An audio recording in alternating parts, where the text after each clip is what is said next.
What's up everyone and welcome to the channel.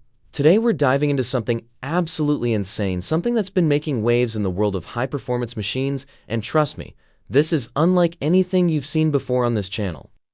We're talking about the Tejas Fighter Jet, India's homegrown supersonic beast that's rewriting the rules of what indigenous engineering can achieve.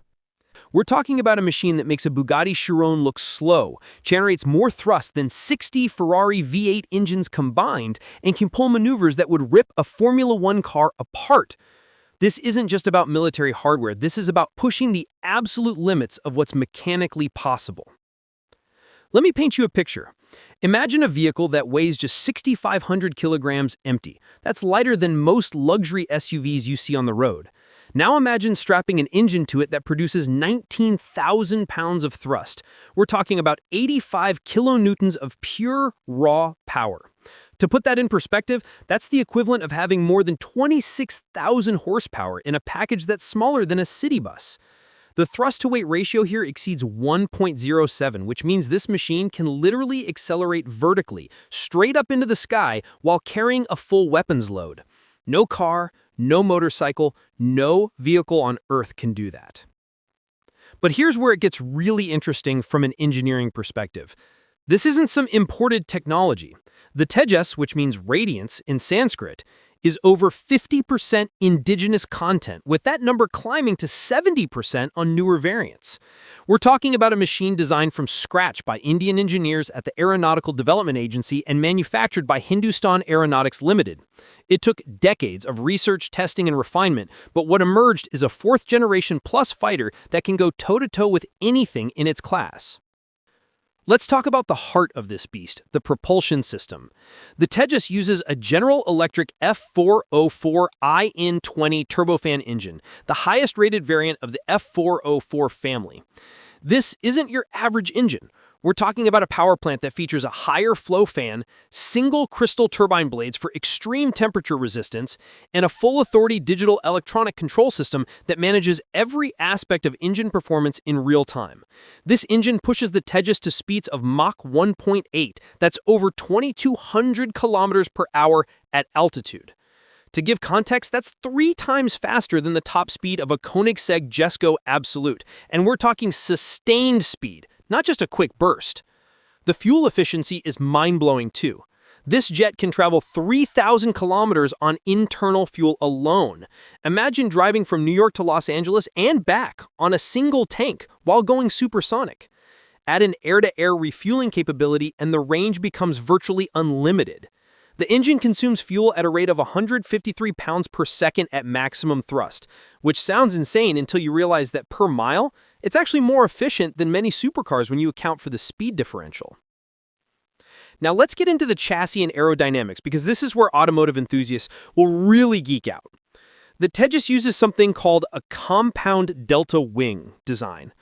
Unlike conventional wings, this has 2 different sweep angles, a shallower angle on the inner section and a sharper sweep on the outer portion. This creates leading-edge vortices at low speeds, dramatically increasing lift during takeoff and landing while maintaining incredible supersonic performance. The total wing area is 38.4 square meters, perfectly balanced for both speed and maneuverability. But here's the crazy part from an engineering perspective. This designed with something called relaxed static stability. Most vehicles, whether they're cars or planes, are designed to be naturally stable. The Tejas is intentionally made unstable. It wants to pitch and roll constantly, which sounds terrifying, but it's controlled by an advanced fly-by-wire system with quadruple redundancy. This artificial instability is what gives it supernatural agility. During trials, the Tejas demonstrated an instantaneous turn rate of 30 degrees per second and could complete a full turn in a radius of just 350 meters. That's tighter than most roundabouts. Fighter pilots describe it as one of the most responsive aircraft they've ever flown. The material science here is next level. Over 45% of the airframe is made from carbon fiber composites. This isn't just about weight savings. Composite materials don't fatigue like metal. They're naturally radar absorbent, reducing the detection signature, and they can be molded into complex aerodynamic shapes that would be impossible with traditional aluminum. The entire airframe is stressed to handle forces up to 9 Gs, which means in a hard turn, every component experiences 9 times the force of gravity. Your average car struggles with 2 Gs in the corners. Speaking of technology, the cockpit is a glass digital masterpiece. Two 76mm multifunction displays give the pilot real-time data on everything from engine performance to weapon status to threat detection. There's a heads-up display that projects critical flight information directly onto the canopy, so the pilot never has to look down. The helmet-mounted display system tracks where the pilot is looking and can slave weapons to their line of sight. Look at a target, press a button, missile launches. It's like having the most advanced heads-up display ever conceived, making even a modern Mercedes S-Class look primitive. The weapons integration is where this machine really shows its teeth. 9 hardpoints can carry up to 5,300 kilograms of ordnance. We're talking beyond visual range missiles, close-range dogfighting missiles, precision-guided bombs, and a 23mm twin-barrel cannon. The Astra missile, also indigenous to India, can engage targets over 80 kilometers away. From a vehicle standpoint, imagine having the ability to accurately hit a target 50 miles away while you're both moving at supersonic speeds. The computational power required for that is staggering. The sensor suite includes an AESA radar that can track multiple targets simultaneously, a radar warning receiver that detects incoming threats, laser warning systems, missile approach warning, and both chaff and flare dispensers for defense.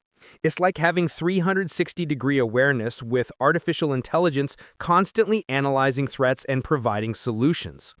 The electronic warfare suite can jam enemy radars, spoof incoming missiles, and provide real-time intelligence on the battlefield environment. Performance-wise, the numbers are just obscene. 0 to Mach 1 in under 60 seconds. Maximum altitude of 52,000 feet. That's higher than commercial airliners cruise. Combat radius of over 700 kilometers, meaning it can fly that distance, engage in combat, and return home. The aircraft can sustain flight at angles of attack that would cause most aircraft to stall and fall from the sky. We're talking 45-degree nose-up attitudes while maintaining controlled flight.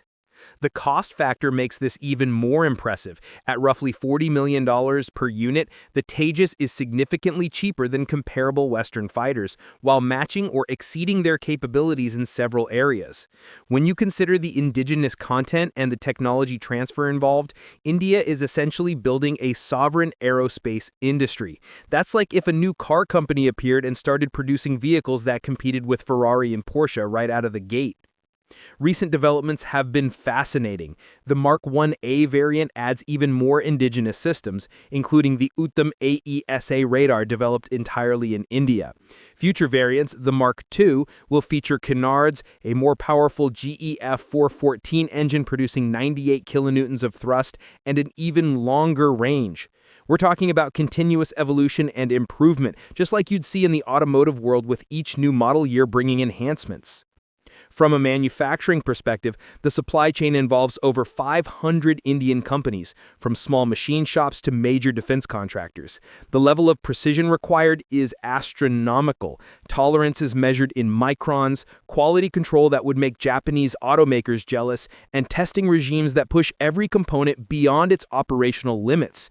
Each aircraft goes through thousands of hours of testing before it's cleared for service. The implications for technology transfer are massive too. Many of the composite manufacturing techniques, the digital avionics, the flight control algorithms, all of this feeds back into the broader engineering ecosystem. You're seeing Indian companies now bidding on international aerospace contracts, supplying components to Boeing and Airbus, all because of the capabilities developed through the Tejas program. What really blows my mind is the human factor. Fighter pilots who've flown the Tejas describe it as intuitive, responsive, and confidence-inspiring. Despite the incredible performance envelope, the aircraft is reportedly easier to fly than older generation fighters. The digital systems handle so much of the workload that pilots can focus on tactics and mission execution rather than wrestling with the machine. It's like the difference between driving a car with advanced driver assistance versus a completely manual setup. Looking at this from a pure vehicle enthusiast perspective, the Tejas represents the pinnacle of what's possible when you throw out the constraints of roads, traffic laws, and ground-based physics. This is a machine that exists in 3 dimensions, that can pivot on its axis, that experiences forces and speeds that would destroy any ground vehicle.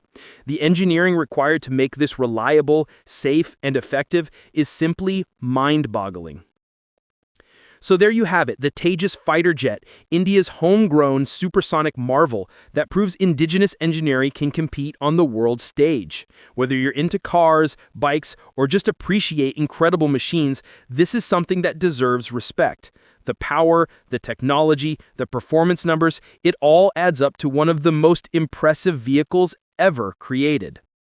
If you enjoyed this deep dive into the ultimate high-performance machine, smash that like button, subscribe for more content where we explore the engineering behind the world's most insane vehicles, and drop a comment letting me know what machine you want me to cover next. Thanks for watching, and I'll see you in the next one.